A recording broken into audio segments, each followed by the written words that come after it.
87 Kiwi.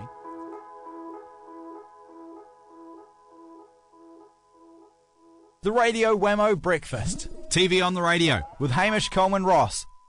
TV on the radio, indeed. Talking TV this week in TV, it is Hamish Coleman-Ross. Hello to you, Hamish. Hey Wammo, how's it going, man? Good. Last week, we were talking just before the Golden Globes. Just before we were, and hey, look, pretty much everyone that should have won. They did. That was it. I think most of my picks were bang on. Basically, because looking back to what we were talking about last week, I think mostly they were all. Yeah. Glee was the big winner there for TV. Yep, Glee was a big winner, and I think, as I've always said, deservedly so. And the other winner, of course, being Mad Men, no surprises there at all. So, no, I think it was pretty good. Julia, what's her name for The Good Wife, which I still haven't really watched much of, but believe is a great series. It's not out here yet, is it? No, Toni Collette, just no surprises there for United States of Tara. Look, I really felt that everybody who should have got their award got it. Great to see John Lithgow up there getting, I said it was either going to be him or William Hurt. William Hurt was in Damages, the second season we haven't seen. John Lithgow did a great guest spot as the Trinity Killer in Dexter. And Michael C. Hall, of course, for Dexter got Best Actor. That one I was a little surprised about. And then when I realised that the guy had cancer and that he actually hadn't won the award before, I thought, well, probably a good idea to give it to him now while we still can. Yeah. Okay. Yes. Very sad, very good actor. Musical chairs on local morning TV. Yes. I read the story the other day, and they go, oh, look, this great guy, and he's won awards, and he's had a great career as a journalist, and he does the good, TV One's good sort piece that they have, and now he's going to Good Morning, and I thought, you know what? I really don't care. I haven't registered what his name is. He's the young guy with glasses, is what I call him. Yeah. I'm neither unemployed nor a housewife, so I'm not really all that interested in sitting there and watching the guy. To be honest, I actually find that New Zealand, that TV One's good sort thing, I find it offensive in so much as it's blatantly saying, we've made a story about a great person. They're great because we said so. And it's like, well, hang on, shouldn't that just be the story anyway? Why did you have to give it a title? There's an episode in The Simpsons, and they talk about Bart's people, and it's this, this horrible, cliched piece of crap. And to be honest, that looks exactly like that. See, I've never respected a program that kind of only exists because of the infomercials that are scattered throughout it. That's the only reason why it's on TV. TV One wouldn't be paying for the show if it wasn't for the infomercials. I mean, you read the PR piece that TVNZ puts out, and they just said, hey, this guy's a great guy, and from what I hear from a couple of people I talked to at TVNZ, he really wanted to do it. This young, bespectacled guy, he wanted to go and do this role.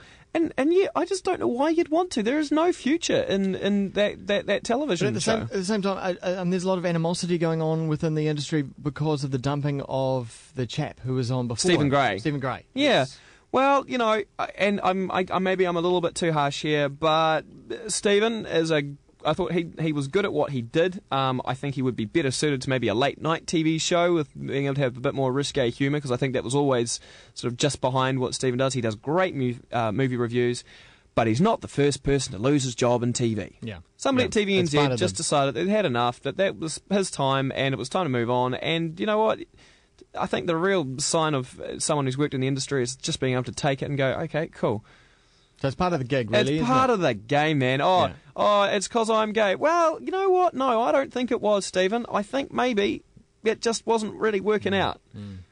Christ, you could use all sorts of things, and you people do all sorts of things to grab onto to justify dismissal. But I think at the end of the day, it's the nature of the beast. Who cares? Talking about gay, Russell T Davies. Yes! He's got a new gig going on. He is. Now, Russell T Davies, he started out... I did a bit of research on Russell T Davies. He started out writing a wee bit for Coronation Street at one point, and he wrote the first Away Coronation Street special, directly released to VHS. Viva Las Vegas, where they had the Duckworths. Oh, yeah. And they went to Vegas. And they went and they shot this whole thing in Vegas. Of course, his big breakout was Queer as Folk. Which I saw recently. Fantastic program. Oh, my goodness. Yeah, I mean, we're talking about I missed that first time round. Phenomenal drama. And then, of course, Russell was responsible for the revival of Doctor Who. in the UK, which has just been insanely popular, which came back, I think, 2005 now was when it came back. You're the Doctor Who fan? Yeah, 2005. 2005. So he came back with that. Then he had a spin-off called Torchwood, which has been incredibly popular, really successful, especially the miniseries last year. Brilliant show.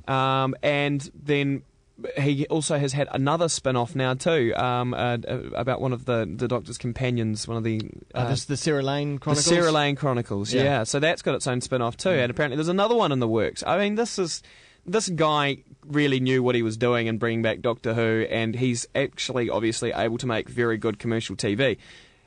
We talked about the Doctor Who Christmas special 2009, finishing. And we've now had the New Year special. We've had the New Year special. Not that it's screened here. But that was actually tying up the show because Russell was leaving Doctor Who in Wales to pursue other things.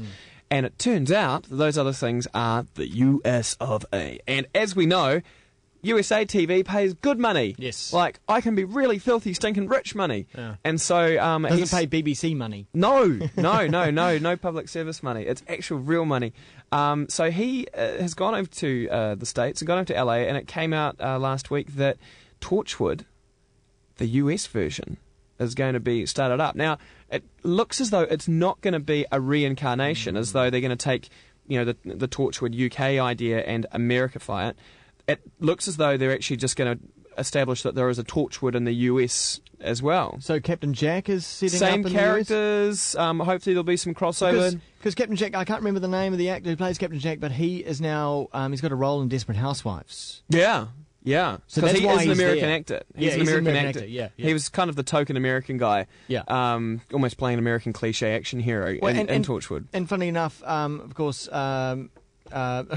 mind blank, the recent Doctor Who.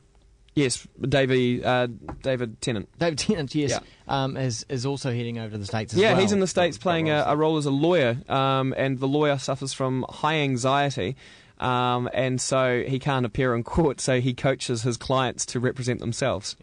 Yeah.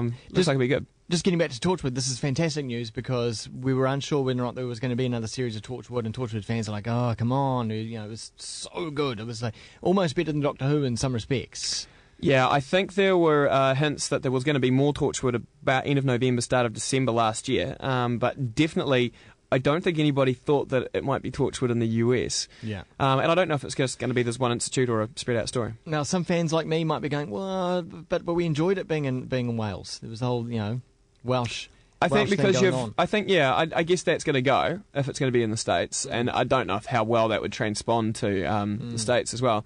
But I guess if you've got Russell T Davies at the helm, it'll be quality no matter what. Yeah, so fear not, Wammo, and you Doctor Who Torchwood fans out there. Staying in the States, what about this whole fracas between Jay and Conan? Conan. This is probably one of the biggest debacles since about 1992 when Jay Leno first came on the scene. Now, I don't know, we don't have a great late-night TV scene here in New Zealand. We really don't. We kind of put fringe comedies and great programming like Entourage and Rescue Me. You dicks, how dare you program at post 11? I'm very angry at you, you naughty programmers. Yeah. So over in the States, this is a huge time slot. We're talking sort of, post 10 o'clock to midnight and beyond. Yeah, while New Zealand is sleeping. The insomniac Americans are up watching these late night shows. So, of course, we have David Letterman played on Prime. So if you've seen David Letterman, you have an idea what the shows are like. And over there, of course, there's another chap with a huge jaw called Jay Leno. Now, about 5 years ago, they said to Jay, well, look, it's been going really well, and he kind of made it known that probably they wanted to wind it down and finish on a good note. So they said, okay, 5 years from now.